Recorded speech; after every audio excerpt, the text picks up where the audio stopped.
And there's a reason that location, location, location is that golden rule of real estate.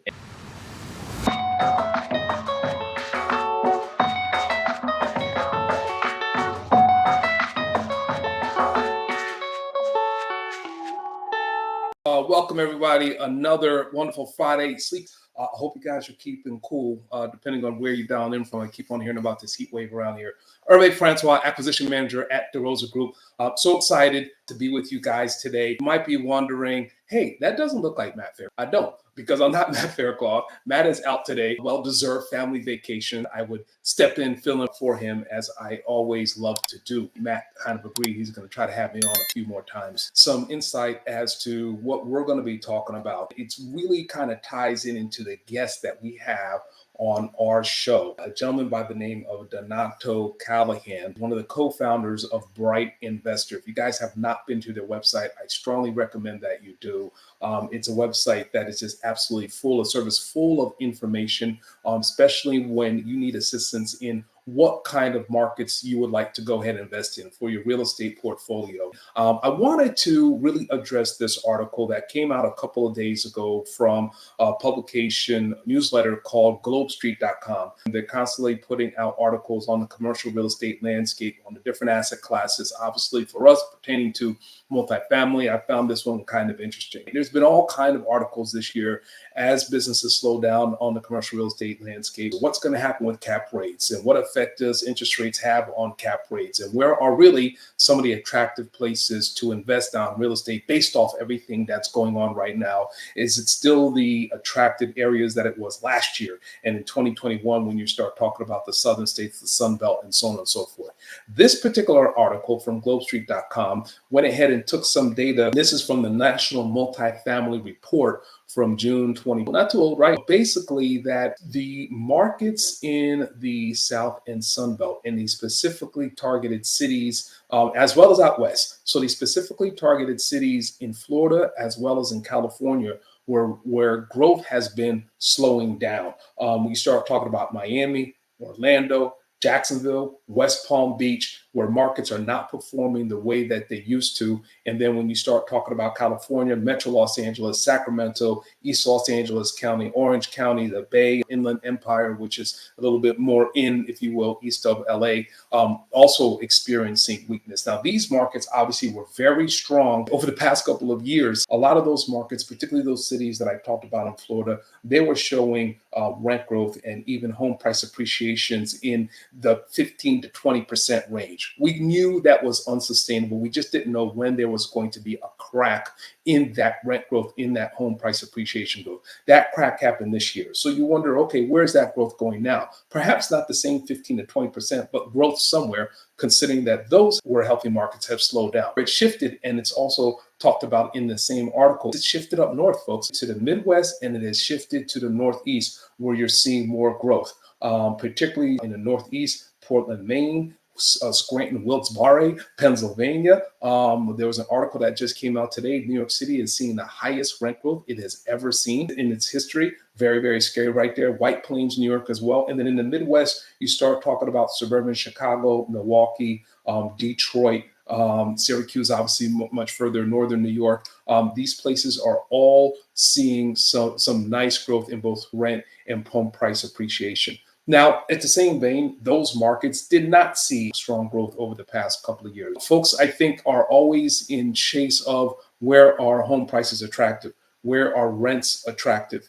And you have to kind of pair that with people's median income in that particular territory. It's almost like a ball that just keeps on, going around. Residents of apartment complexes and homeowners of single family need to keep on, chasing that. I still think that there are opportunities myself in the Sun and Sun Belt regions, but I think you have to be more opportunistic about what you're going after. If there is a class within multifamily, me personally, that in DeRosa I know would be staying away from would be Class A multifamily in some of those Sun Belt areas where we know, particularly the large metro areas, Atlanta, Dallas, Tampa, Phoenix, Austin, right? Because there's so much supply now that has been coming on this year into those markets effectively that is going ahead and suppressing rent growth. And then from on top of that, you're seeing an increase in cap rates in those areas. If I'm focusing on Class A in those major metro areas, I would be very, very concerned because you're seeing, again, slowdown in rent growth,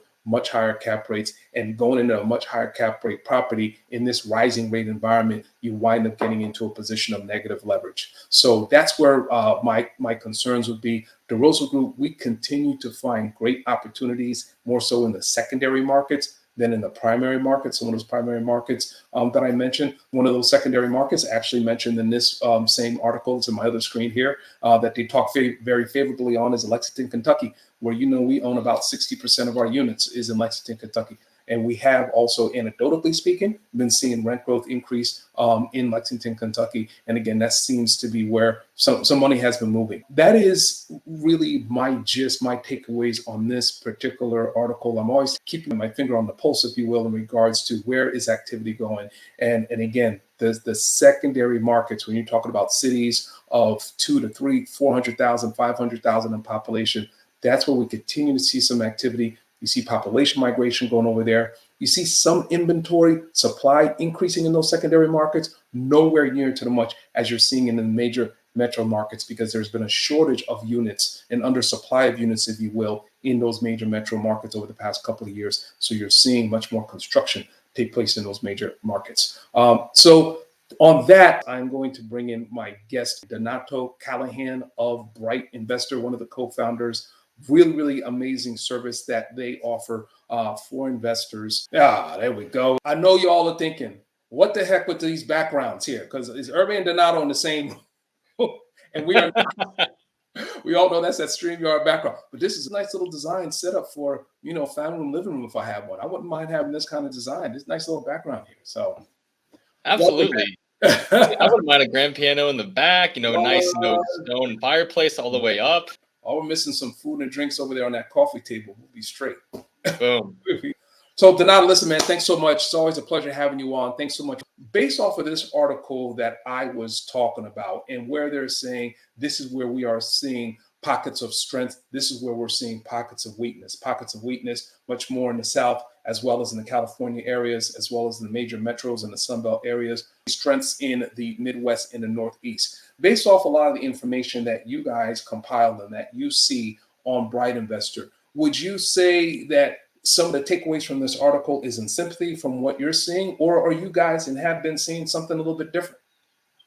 Yeah, so overall, I would say the article is on the right track when it comes to relative weaknesses and things like A-class assets in major metropolitan areas. And a lot of that is, for one, when you have the construction and the supply of units that have been planning and in development and are now just coming to market over the last 6 months and are projected to come on the market in the next 6 months to 2 years, that is a lot more inventory that's been on the market for decades, potentially, in these areas.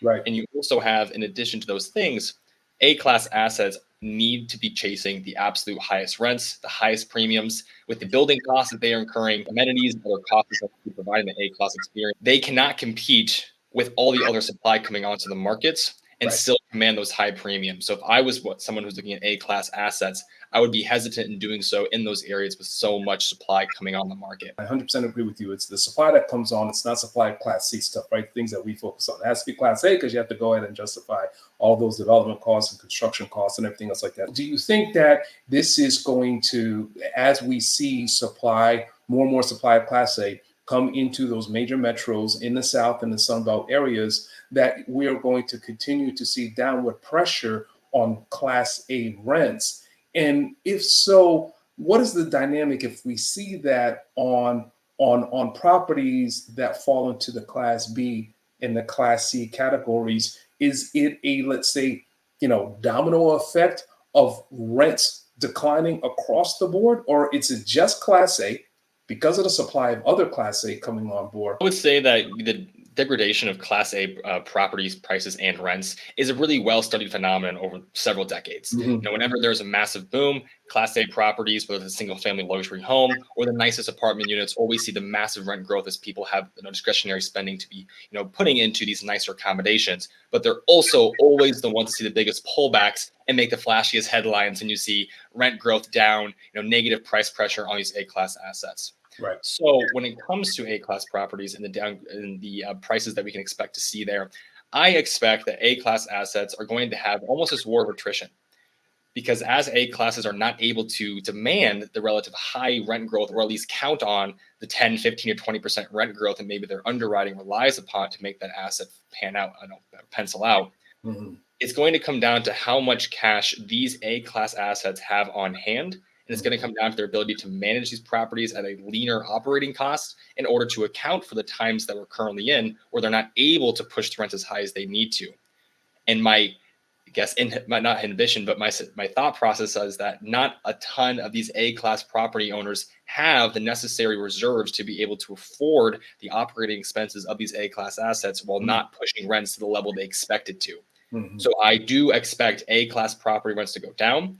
I do expect some A-class assets to potentially come out of foreclosure or default on some loans because they're not able to raise the capital necessary because there's just so much supply coming on market. What that also means is I don't believe that we're going to see B and C class property assets see massive rent reductions, because if A class individuals don't have the capacity to pay those rents, they can either go into debt to keep paying those rents, which I would say wager is unlikely, or they have to move. And the only place they can move is either renting a single family home or renting a B and C class property. And typically the differentials in the prices you're asking in a B and C class can be wildly different than what you're asking for an A class. So I think demand for C and B class will continue to be strong, if not increase, as people pull back on their discretionary spending, are looking for assets and homes that they can get into for a longer period of time at a rent price that's much more, digestible for them. And I continue to expect that we'll see strong demand for B and C class assets. So if you're investing, I highly recommend buying a C minus, a C mid C asset class in a strong B area, and continuing to understand that your renovation plan should not expect A class amenities. It should not expect A class rent growth. And by keeping those things in mind, I think people will be able to capitalize on the fact that A classes are not going to continue their meteoric rise. Well, let me ask you this in regards to, is like you were saying, to go after those class C, C minus assets that are in a B market. Are you fixated on any particular markets that they should look for acquisition? Are you okay with them making that kind of an acquisition in a major metro area in the South or Sun Belt? Or would you just point them towards the Midwest, as this article and some of your data suggests that's where a lot of strength has been? Doesn't matter where you're buying that class C or C minus asset, primary, secondary market, and geographic basis. Yes, I would say it definitely matters. And there's a reason that location is that golden rule of real estate. It is the number one predictor of property's wealth over time. I do not necessarily believe that we have to write off entire regions or write off entire states, because there can be a lot of opportunity, particularly in how specific you can get in your analysis. So a lot of my investing, I look at secondary and tertiary markets in central to northwestern Texas. So that doesn't necessarily mean that I have to be buying in downtown Dallas. But if I'm looking at places like Waco or San Angelo or Lubbock or Amarillo, markets like that offer things that I'm really looking for in terms of population growth, job growth in a variety of industries, things like investing dollars going in as far as development, low to moderate crime. And I can really pinpoint certain areas in those markets that are capitalizing on all the things that I need to see for a growing market without having to pay high prices per doors, and have to really stomach those extremely low cap rates that make it, investing in Dallas is kind of like the name of the game. I think that if you are really looking at how to capitalize on this shifting dynamics you see in the U.S., look specifically on that market, that city, and then inside that city, where in that city you want to go in. Make sure you're going to be buying in an area that rides the path of progress, is appreciating well, and has more people moving into it. So you can find those hidden areas, those diamonds in the rough in many markets, as long as the general macro trends match up, and without a doubt in your mind why your specific property on that street in that zip code makes sense with everything else that's happening around it. Absolutely. Listen, Donato, we are approaching the top of the hour. Was there anything else that you would like to leave with our audience members here? And thanks again so much for being with us here today.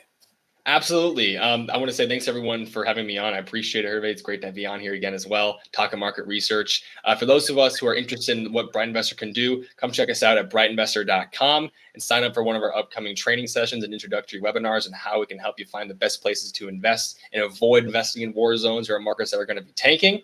Happy to work with you, and we're going to help a lot of real estate investors just like yourself capitalize on what's coming and how to really succeed in this current market.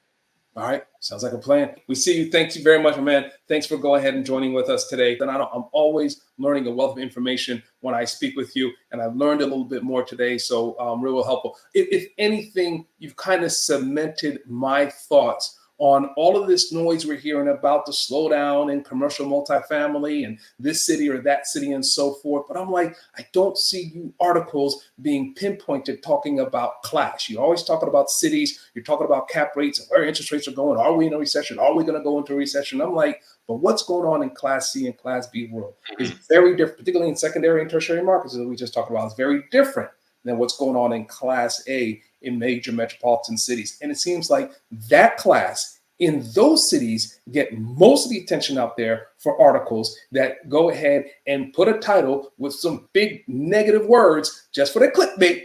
And they try to get you to think, oh no, commercial multifamily, I got to get out of this now.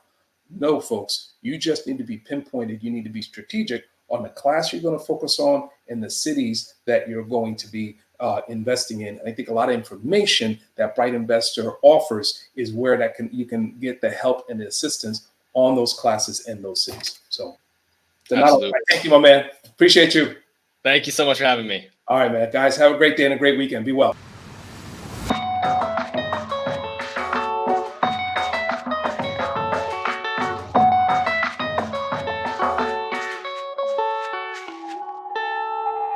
Hey guys, Matt Faircloth here. Thank you for listening again to the Cash Flow Digest. I really appreciate you guys doing that. If you guys want to hear more about what DeRosa Group has to offer, go to DeRosa Group, DeRosa Group.com, DeRosaGroup.com online. You can hear about all the great things that we offer from an educational standpoint and passive investment standpoint on our website. See you there. And if you guys want to join our online community, DeRosa Insiders on Facebook, where you can watch this program get recorded every Friday at noon Eastern, and you can come on as even a guest or ask questions on the show. We hope to see you guys on our online community, DeRosa Insiders. See you there.